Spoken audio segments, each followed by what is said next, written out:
this idea of technicism. We first saw technicism at the heyday of the scientific revolution. So this would be, we could say, the late 18th century Europe specifically. And what technicism was at the time was the formation of the technocracy, if you will, the proto-technocracy, in that it is a joining of industrialism and scientific experimentation. Now, it's my argument that we are now going through a new age of technicism, whereby this relationship between industry and experimentation is being re-emphasized in a way, or it's evolved, right? It's clearly evolved, and now it has become the leading factor in society, culture, and human development. We can understand that this is exactly the foundation of all of this. Industrialism, we could look at as the scientific machine that creates and builds, designs all of these different forms of technology. And scientific experimentation, of course, it's a process, but it's also a motive, it's a desire, right? It's a behavior, it's an act, right? Experimenting with things such that safety is an afterthought, right? And what's interesting is this is exactly what we're experiencing right now with this medical complex, through the pandemic situation, is this new move towards a new type of industry, a new type of transhumanist industry, but also a new flair of experimentation. And we see this specifically with the quantum biology and nanotechnology. Not just in labs though, not just on animals. I'm talking live experimentation on human beings. We are reaching a new level of technicism in this second machine age, or as McAfee would call it, or fourth industrial revolution, as Schwab would call it. And this is just to give us a foundation of how this is happening, how this is so easily happening, and it's allowed to really control society. Now, I think most people today, and let's just be completely honest here, are less educated. And I don't mean in the sense of schools, right? I mean in the sense of deliberate knowledge seeking. School isn't real education is not accomplished through schooling. Okay, schooling is more of a socialization, it's more of a conditioning, it has nothing to do with intelligence or knowledge, at least for the most part, the greater part. But most people today are educated in a compulsory sense, but they lack the motives and the deliberate nature of knowledge seeking. So when you have a population that doesn't really respect the mere concept of learning for the sake of learning, you have a population that relies on gut feelings, intuition, and intuition of an ignorant population is not necessarily trustworthy intuition. I believe intuition can definitely be useful, but when a population is vastly ignorant, that intuition is not a good source of anything. So when you have a population, for the most part, the greater part, that is not interested in learning for the sake of learning or understanding or even thinking for themselves, you will be hard-pressed to find any type of significant movement that aims to question the motives and actions of the power that be the state, right? So that's why we don't see people questioning all of this technicism and this idea of industrialism and scientific experimentation, but also their worldviews have been transformed over time as well, right? People today don't believe in anything. They don't have a real stable worldview. They don't know who they are. Identity and meaning is probably the biggest crisis right now. I think that's another reason why this movement has been so successful, because most people don't aim to think. They aim for comfort. They think through intuition and emotion, gut feelings, and so forth.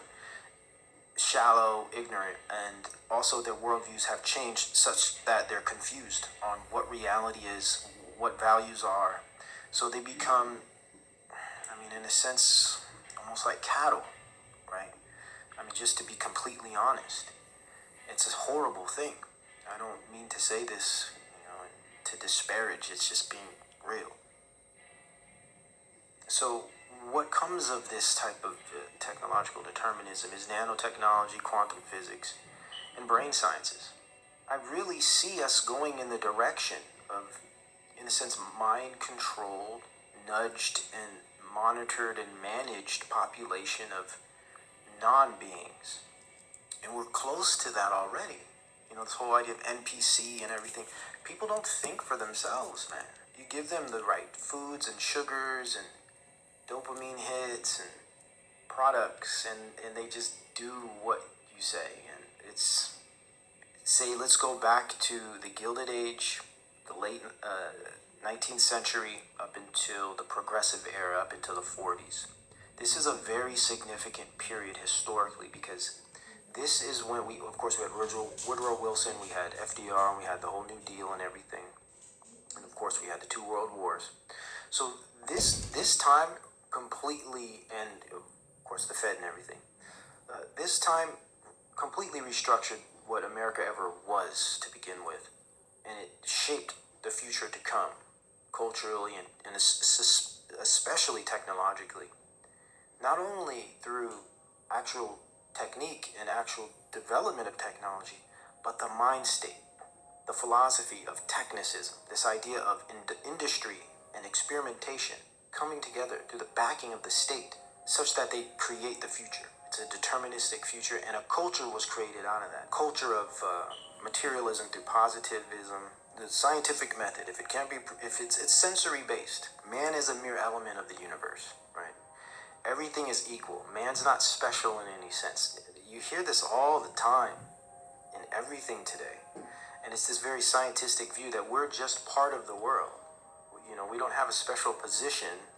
We're just another piece of material like anything else. Like this material universalism. All things are equal. And behaviorism is basically man is machine, like object. A machine-like object. Automatisms and instincts, right? He's like a computer. This is where cybernetics came directly out of behaviorism and this idea of man as machine. And when you realize that they don't see us as a special entity or a special species that's God created and created in the image of God, you realize, well, if we're just like a rock, if we're just like a bird, if we're just like a tree, then why not be a computer? Well, at least most people that I've heard speak on the issue seem to have this position that states, we already do this right now with our cell phones.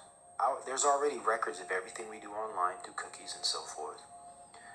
There's already a record of everything we do on social media, what websites we visit, etc. There's already GPS, which is documented by Central Intelligence and the government, geolocation. And we already have applications that house all of our credentials, that we, like our banking information, that has replaced our wallets. Money is, for the most part, in a digital form, so we use less cash. So this is the position. Our driver's license information, a lot of this stuff is through application or online in different ways.